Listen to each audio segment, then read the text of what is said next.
Assalamualaikum warahmatullahi wabarakatuh.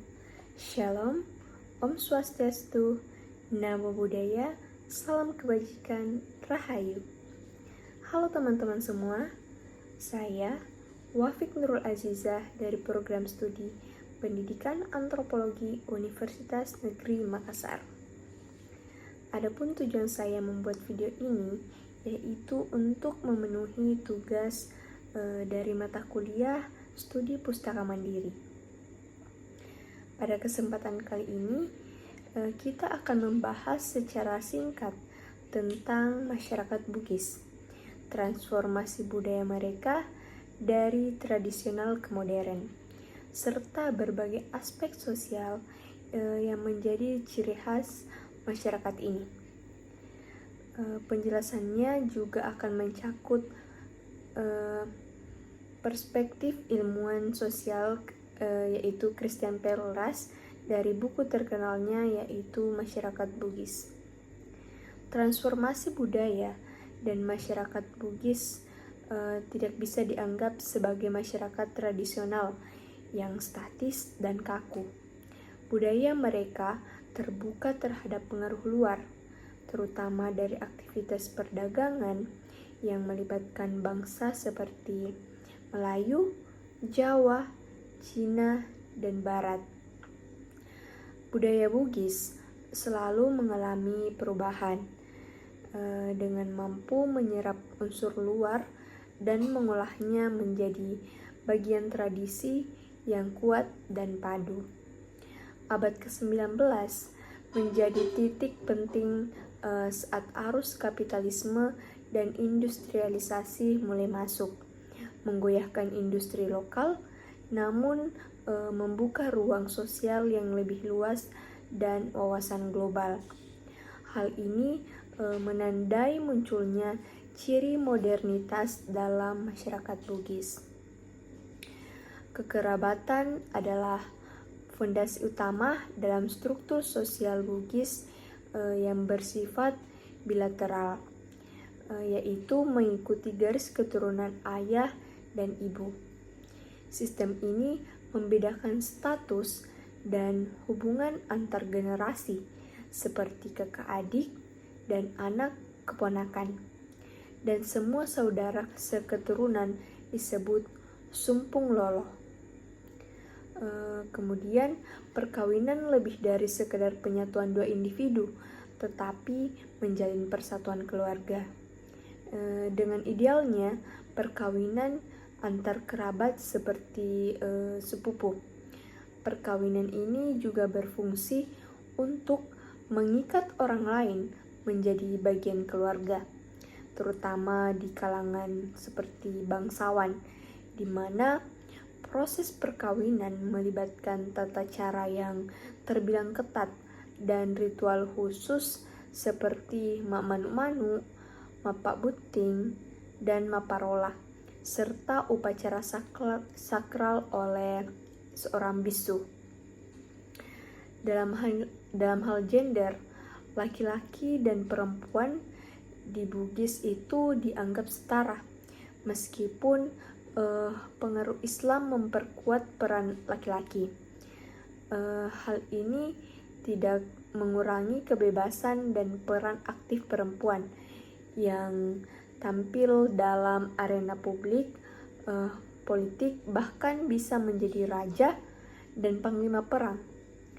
Rumah tangga biasanya matrilokal, pasangan tinggal di rumah orang tua istri dengan pembagian ruang berdasarkan gender yang fleksibel. Masyarakat Bugis juga mengenal konsep gender yang fleksibel. Salah satunya adalah calabai, yaitu laki-laki yang berperan sebagai perempuan yang memiliki fungsi sosial penting, terutama dalam pesta pernikahan. Bisu sebagai calabai yaitu dianggap sakral, merupakan pemimpin ritual yang dihormati sejak abad ke-16. Stratifikasi sosial dalam masyarakat Bugis berakar pada darah dan garis keturunan. Terdapat 3 tingkatan utama, yaitu anak matoa, yaitu anak yang memiliki hak waris, kekuasaan, dan darah putih. Yang kedua, anak cera, yaitu bangsawan menengah yang merupakan hasil perkawinan silang.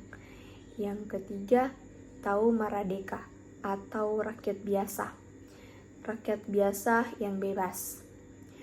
Walaupun tampak kaku, sistem ini sebenarnya fleksibel.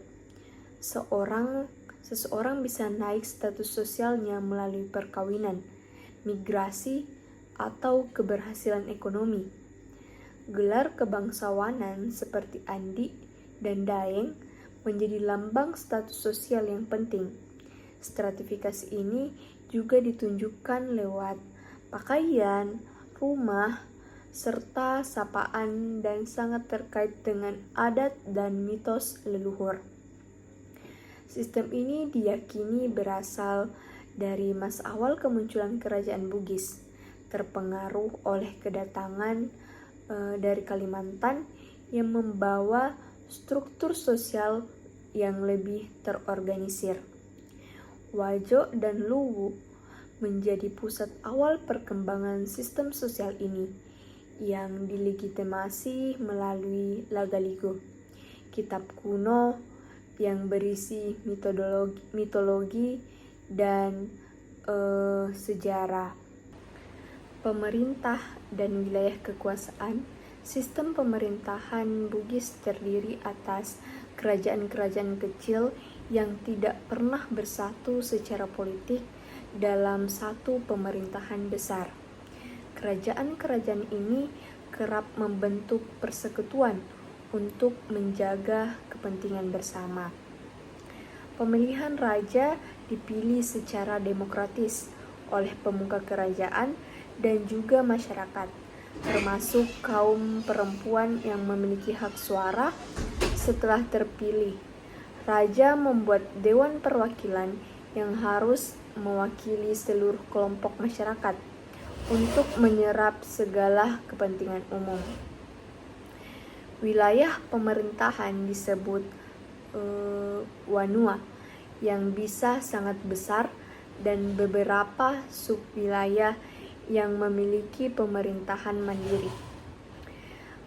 Hubungan antar wanua diatur lewat perjanjian bilateral yang menyerupai hubungan kekeluargaan seperti anak ibu atau kakak adik.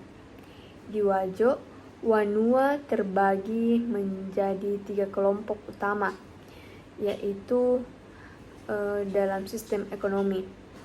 Yang pertama, perikanan, yang kedua, pertanian, dan yang ketiga, pengolahan nira. Hubungan patron klan dalam masyarakat pra-penjajahan. Hubungan sosial yang sangat penting adalah patron klan.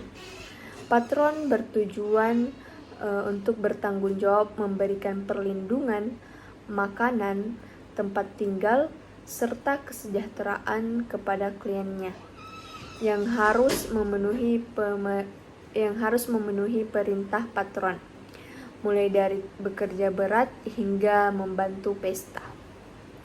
Walaupun klien menjalankan kewajiban, mereka tetap harus berstatus sebagai orang bebas atau to maradeka. Hubungan ini bersifat sukarela, tidak tertulis, dan bisa berakhir jika tidak ada ikatan hutang atau kewajiban lainnya.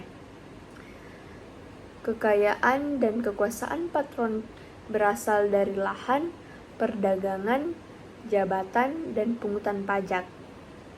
Semakin banyak pengikut yang dimiliki seorang patron, maka semakin kuat pula kekuasaannya.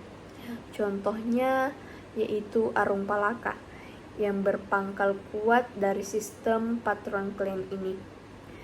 Sistem ini juga memungkinkan mobilitas sosial dan pengaruh politik yang besar, bahkan melahirkan migrasi masyarakat Bugis keluar Sulawesi. Nah, dalam buku ini Pelras menyoroti keunikan Bugis dalam pengakuan peran gender yang fleksibel, khususnya di kalangan calabai, calalai, dan bisu, yang menunjukkan bentuk gender ketiga dan keempat. Ia juga membahas bagaimana perempuan Bugis memiliki peran kuat dalam politik dan pemerintahan, bertentangan dengan stereotip masyarakat patriarkal. Nah, buku ini menjadi rujukan utama untuk memahami dinamika sosial Bugis yang menggabungkan tradisi leluhur dengan adaptasi terhadap modernitas, memberikan gambaran kompleks dan kaya tentang masyarakat Bugis yang terbuka, inklusif, namun tetap menjaga ciri khas budaya mereka. Masyarakat Bugis merupakan masyarakat yang sangat dinamis, mampu beradaptasi dan berevolusi dari tradisional ke modern tanpa kehilangan identitas budaya mereka. Sistem sosial yang kompleks, keterbukaan terhadap perubahan budaya luar, dan peran gender yang unik menjadikan masyarakat Bugis sebagai contoh masyarakat yang progresif dan inklusif. Perles dalam buku Manusia Bugis membantu kita memahami kerumitan dan kekayaan budaya dari sudut pandang ilmiah yang mendalam dan objektif. Sekian dari saya, semoga bermanfaat.